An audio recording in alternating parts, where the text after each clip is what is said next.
उत्तराखंड के चमोली जिले के रैणी गांव के पास ग्लेशियर के टूटने से आई तबाही के बाद रेस्क्यू ऑपरेशन जारी है। एनडीआरएफ और एसडीआरएफ की टीमें लगातार रेस्क्यू ऑपरेशन में जुटी हुई हैं। साथ ही वायुसेना की भी मदद ली जा रही है। रेस्क्यू में लगी सभी एजेंसियां कोऑर्डिनेशन के साथ काम कर रही हैं।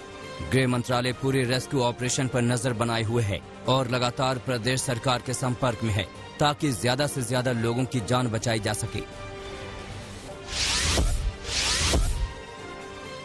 उत्तराखंड में चल रहे रेस्क्यू ऑपरेशन का सबसे ज्यादा फोकस चमोली के रैणी गांव में एनटीपीसी प्रोजेक्ट के आसपास के इलाके में है, क्योंकि जिस वक्त ये आपदा आई उस वक्त 120 कर्मचारी इस प्रोजेक्ट में काम कर रहे थे।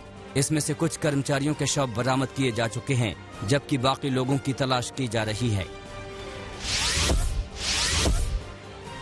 चमोली में ग्लेशियर फटने की आपदा के बाद एक सुरंग ध्वस्त हो गई, जिसमें फंसे 16 मजदूरों को आईटीबीपी के जवानों ने सुरक्षित निकाल दिया। कई मीटर चौड़ी सुरंग से रस्सियों के जरिए इन मजदूरों को बाहर निकाला गया। चमोली के तपोवन में फिर से पानी बढ़ने की खबर है। बताया जा रहा है कि ग्लेशियर की वजह से मौके पर एक झील बन गई है, जहां पानी इकट्ठा हो गया और अब वहां से पानी नीचे के इलाके में आ रहा है। अगर पानी की रफ्तार ज्यादा हुई तो ये खतरा पैदा कर सकता है। तपोवन में आई आपदा से जिन 13 गांवों से संपर्क टूट गया है, जिला प्रशासन की ओर से इन गांवों में हेलीकॉप्टर के जरिए राशन के पैकेट ड्रॉप कराए जाएंगे ताकि गांव के लोगों को खाने पीने की दिक्कत न हो और इस मुश्किल के समय में उन तक मदद पहुंचाई जा सके। ग्लेशियर फटने से एनटीपीसी और ऋषि गंगा का पावर प्रोजेक्ट बुरी तरह प्रभावित हुआ है। राज्य सरकार का कहना है कि रविवार होने की वजह से इनमें काम करने वाले कई कर्मचारी छुट्टी पर थे, इसलिए जान माल का कम नुकसान हुआ। हालांकि गांव को जोड़ने वाले पुल भी इस तबाही में बह गए। उत्तराखंड में आई तबाही के बाद मुख्यमंत्री त्रिवेंद्र सिंह रावत ने कहा कि हिमस्खलन के चलते ऋषि गंगा प्रोजेक्ट पूरी तरह बर्बाद हो गया है। साथ ही 4 छोटे पुल भी बह गए हैं। इस पावर प्रोजेक्ट में 2020 में ही बिजली बननी शुरू हुई थी। ये प्रोजेक्ट 13 मेगावाट का था। आज वहां पर कोई भी अवशेष नहीं है। उत्तराखंड में हुए हादसे के बाद अलकनंदा नदी के आसपास के इलाकों में अलर्ट जारी किया गया है। इसके साथ हालात को देखते हुए टिहरी डैम का पानी रोक दिया गया है, जिससे निचले इलाकों में खतरा कम हो गया। इस पूरी आपदा के बीच राहत की बात ये रही कि अलकनंदा नदी में पानी का स्तर तो बढ़ा, लेकिन आगे उतने उफान से नहीं बढ़ा, जिसके चलते तबाही कम हुई। राज्य उत्तराखंड इस समय आपदा का सामना कर रहा है। हल्दिया में प्रधानमंत्री ने अपने भाषण की शुरुआत उत्तराखंड की प्राकृतिक आपदा से की और उत्तराखंड की जनता को भरोसा दिलाया कि वे लगातार हालात पर नजर बनाए हुए हैं और आपदा की इस घड़ी में प्रदेश के लोगों को हर संभव मदद की जाएगी।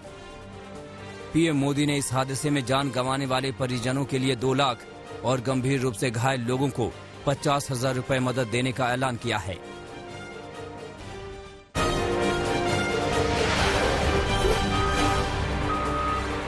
उत्तराखंड के तपोवन में सुरंग के अंदर भरे मलबे को हटाने का काम सुबह से शुरू हो चुका है। जेसीबी मशीनें सुरंग के अंदर पहुंचकर रास्ता खोल रही हैं। इस काम में बेहद मुश्किल आ रही है, क्योंकि सुरंग में मलबा काफी ऊंचाई तक भर चुका है। एसडीआरएफ की बचाव टीम मौके पर मौजूद है। सुरंग के अंदर का रास्ता अब भी बंद है।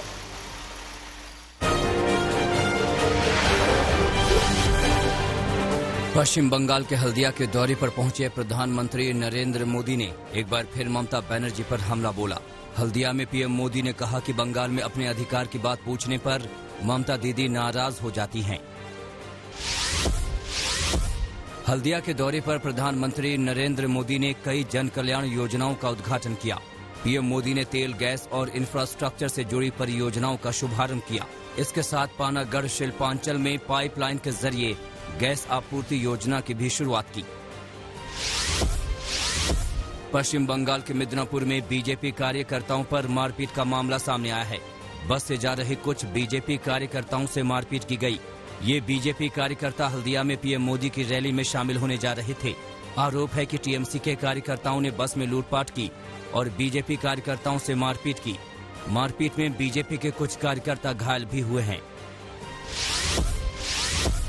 पश्चिम बंगाल के बैरकपुर में तृणमूल कांग्रेस के पोस्टर और होर्डिंग जलाए जाने के बाद तनाव की स्थिति बनी हुई है। टीएमसी का आरोप है कि पोस्टर और होर्डिंग जलाए जाने के पीछे बीजेपी के कार्यकर्ताओं का हाथ है। इस घटना के बाद इलाके में तनाव की स्थिति बनी हुई है। पश्चिम बंगाल में विधानसभा चुनाव से पहले नेता लोगों को लुभाने की कवायद में जुट गए हैं। हुगली में टीएमसी विधायक असित मजूमदार स्वच्छता अभियान के तहत सड़क पर झाड़ू लगाते नजर आए। हालांकि जिस सड़क पर विधायक झाड़ू लगा रहे थे वो पूरी तरह से साफ नजर आ रही थी। ऐसे में विधायक का वीडियो सामने आने के बाद कई लोग उनके स्वच्छता अभियान पर सवाल उठा रहे हैं। हुगली में सांसद शताब्दी रॉय के रोड शो के दौरान टीएमसी नेता सुजाता मंडल खान ने शुभेंदु अधिकारी पर आपत्तिजनक टिप्पणी की। सुजाता मंडल ने शुभेंदु अधिकारी को गद्दार बता दिया, वहीं ओवैसी को बीजेपी का एजेंट बताया। पश्चिम बंगाल में पार्टी छोड़ने वाले पर टीएमसी नेता कल्याण बनर्जी ने एक बार फिर हमला बोला है। कल्याण बनर्जी ने कहा कि अमित शाह जिसे शेर समझ रहे हैं, असल में वो बिल्ली है जो चुनाव के बाद चूहा बनकर घूमेंगे। हावड़ा में बीजेपी में शामिल होने वाले पूर्व मंत्री राजीव बनर्जी के जुलूस में काले झंडे दिखाए गए। बीजेपी में शामिल होने के बाद राजीव बनर्जी पहली बार अपने विधानसभा इलाके के लोगों से मुलाकात कर रहे थे। इस दौरान तृणमूल कांग्रेस के कार्यकर्ताओं ने राजीव बनर्जी को काले झंडे दिखाए, जिससे स्थिति तनावपूर्ण हो गई। हालांकि गनीमत रही कि इस दौरान किसी तरह का हंगामा नहीं हुआ। असम के दौरे पर पहुंचे प्रधानमंत्री मोदी ने असम माला कार्यक्रम की शुरुआत की। इसके बाद पीएम मोदी ने सोनितपुर में जनसभा को भी संबोधित किया।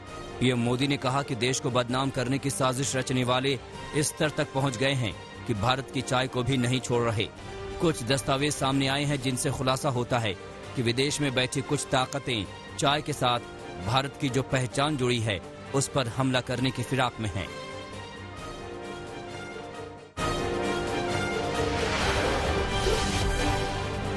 किसान नेता राकेश टिकैत ने फिर केंद्र के नए कृषि कानूनों के खिलाफ आंदोलन जारी रखने का ऐलान किया है। भारतीय किसान यूनियन के नेता राकेश टिकैत ने कहा कि मांगें पूरी होने तक घर वापसी नहीं होगी। हरियाणा के दादरी की किसान महापंचायत में राकेश टिकैत ने कहा कि केंद्र सरकार कृषि कानूनों को वापस ले, एमएसपी को लेकर कानून बनाए और इसके साथ ही उन्होंने किसान आंदोलन में गिरफ्तार किए गए लोगों को रिहा करने की भी मांग की। कृषि कानूनों के विरोध में चल रहे आंदोलन के बीच हरियाणा के मेवात में किसानों की महापंचायत का आयोजन किया गया। महापंचायत की अध्यक्षता किसान नेता गुरनाम सिंह चढ़ूनी ने की और किसान आंदोलन को तेज करने के लिए लोगों से समर्थन मांगा। गुरनाम सिंह ने कहा कि तीनों कृषि कानून वापस नहीं होने तक उनका आंदोलन जारी रहेगा। किसानों की इस महापंचायत में कांग्रेस के 3 विधायक भी शामिल हुए।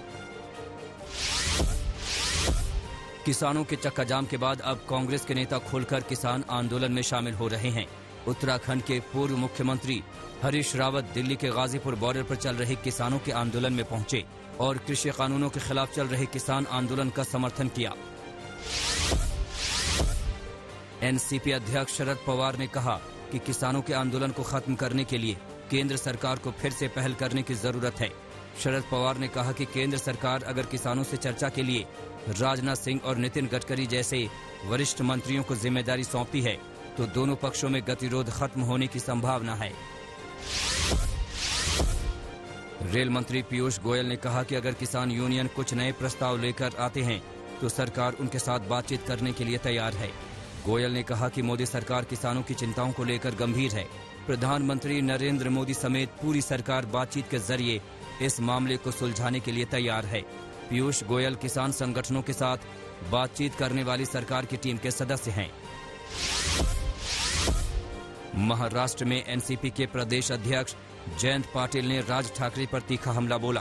प्रदेश में बिजली के बिल को लेकर चल रही राजनीतिक खींचतान के बीच राज ठाकरे ने एनसीपी अध्यक्ष शरद पवार पर सवाल उठाए थे, जिसके जवाब में जयंत पाटिल ने कहा कि राज ठाकरे के बयान में कोई तथ्य नहीं है और वो सिर्फ प्रसिद्धि के लिए गलत बयानबाजी कर रहे हैं।